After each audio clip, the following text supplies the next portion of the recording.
everybody, I hope you all are doing well in your studies. So today I'm gonna tell you कि क्या strategy होनी चाहिए mock test को attempt करने की, मॉक टेस्ट में कैसे आप अच्छा स्कोर कर सकते हैं ताकि आपके एग्ज़ाम में भी अच्छा स्कोर आए। और उसके साथ साथ में कौन से मॉक टेस्ट में मॉक टेस्ट बताने वाली हूँ कि कौन से मॉक टेस्ट, कैसे लेवल के मॉक टेस्ट आपको करने चाहिए जो कि आपके लिए अच्छे होंगे, जो कि एग्ज़ाम लेवल भी होंगे। और आप अगर एग्ज़ाम में कैसा भी क्वेश्चन आ गया तो आप उसे करने के लिए तैयार रहेंगे।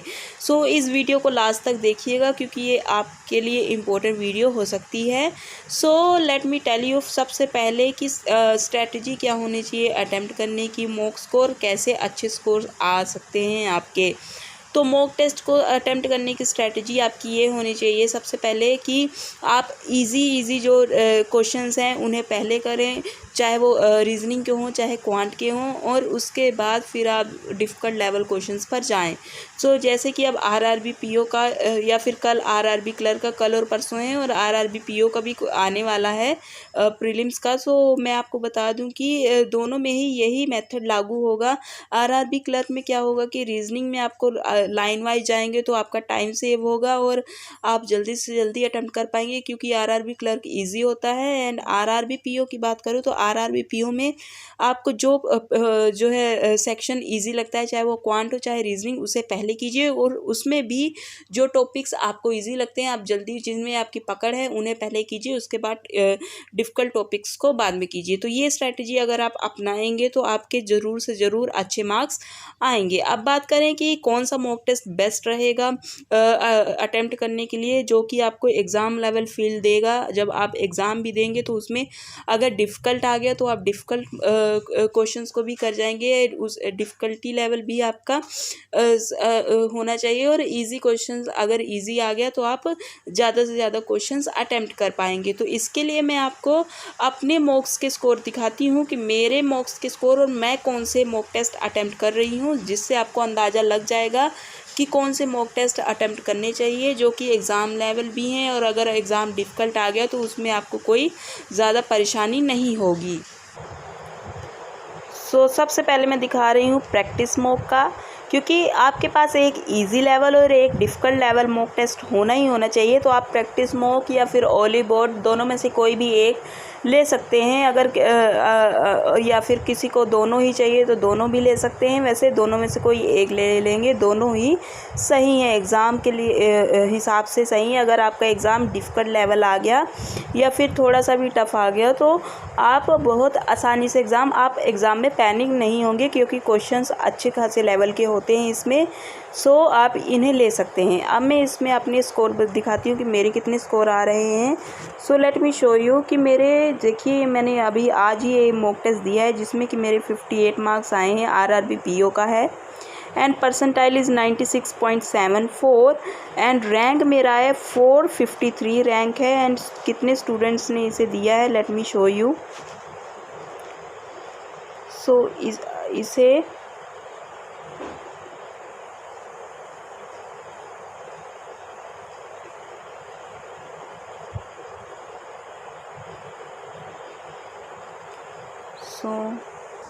सो इसे 13,849 स्टूडेंट्स ने दिया है अभी तक और मेरा रैंक आया है 453। एंड सेक्शनल मार्क्स की मैं बात कर लूँ तो मेरे सेक्शनल मार्क्स कितने आए हैं। सो मेरे रीजनिंग में आए हैं 37 मार्क्स। मैंने 100% एक्यूरेसी के साथ किया है। सो 37 अटेम्प्ट किए थे और 37 मार्क्स आए हैं। क्वांटिटिव एप्टीट्यूड में मेरे आए हैं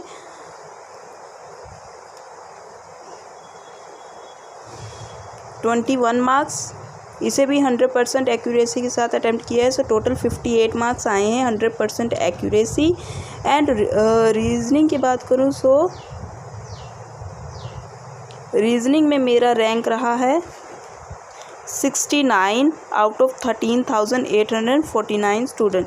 सो अगर आपने ये मैं एक और बात आपको बता दूं कि अगर आपने जैसे कि ये मॉक टेस्ट लिया है और इसमें अगर आपके थोड़े बहुत कम ज़्यादा मार्क्स भी आते हैं, कम भी आते हैं, क्यों किसी मॉक में अगर ज़्यादा कम भी मार्क्स आते हैं तो उसमें आपको टेंशन या फिर स्ट्रेस डीमोटिवेट होने की बिल्कुल भी ज़रूरत नहीं है, क्योंकि मॉक्स का जो लेवल है वो थोड़ा हाई रहता है, एग्ज़ाम्स के लेवल से तो हाई ही रहता है, ये आप मान कर चलिए।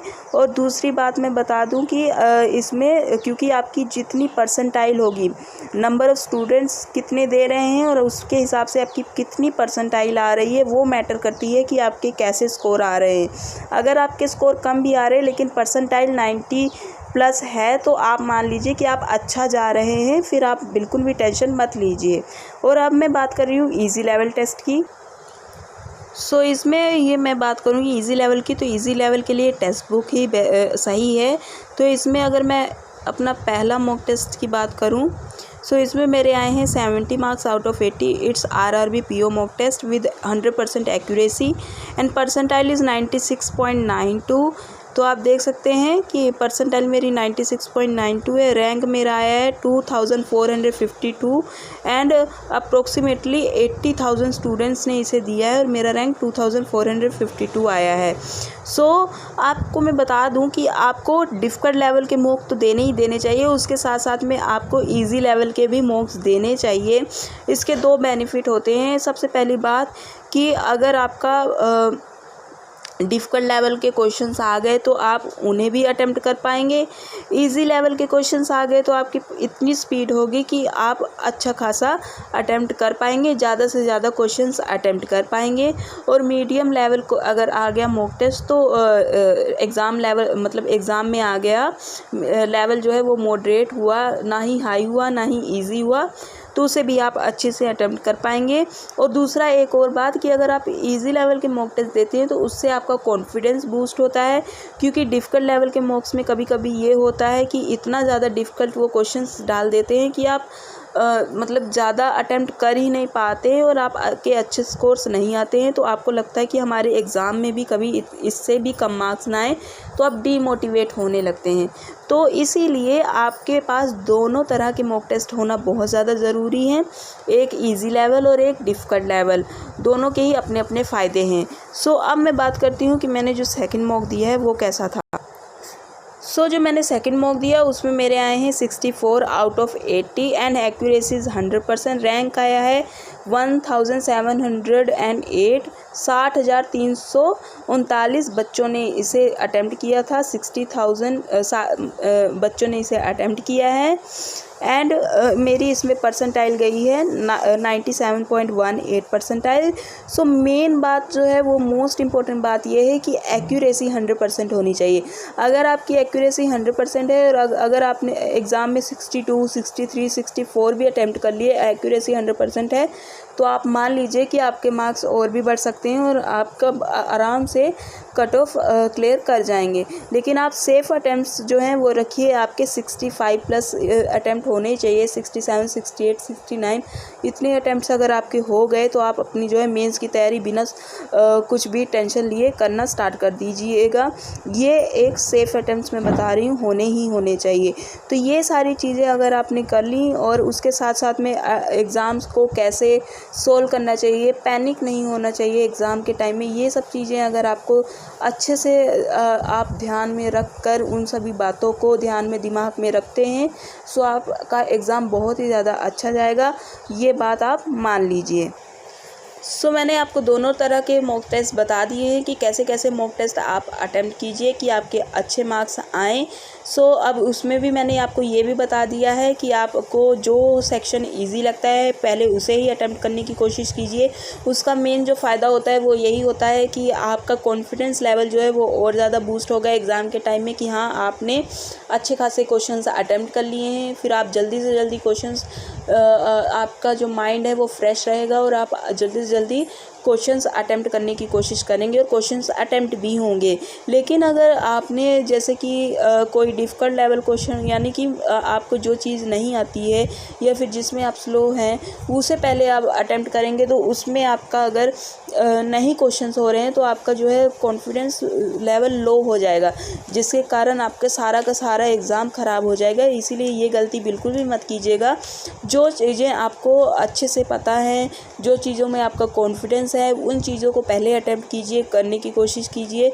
वही चीज़ें आपका सिलेक्शन में आपकी मदद करेंगी। ये सभी चीज़ें जो बातें होती हैं यही आपको ध्यान में रखनी है। अभी भी आपके पास टाइम है। आरआरबी पीओ में जैसे कि अगर आपकी कोई गलती होती है मॉक टेस्ट में तो उसे आप ज़रूर से ज़रूर नोट कीजिए, उसे ज़रूर से ज़रूर दिमाग में अपने बिठाइए कि एग्ज़ाम के टाइम में मुझे वो गलती नहीं करनी। जैसे कि कोई स्टूडेंट्स होते हैं वो मॉक टेस्ट में अभी भी उनकी आदत है कि वो सेव नेक्स्ट का बटन दबाना कई क्वेश्चंस में भूल जाते हैं, जिससे कि एग्ज़ाम में भी वो सेव नेक्स्ट नहीं करते हैं, सीधे ही वहीं से आगे करते हैं, जिसके कारण उनका एग्ज़ाम टिक नहीं हो पाता है, मार्क नहीं हो पाता है।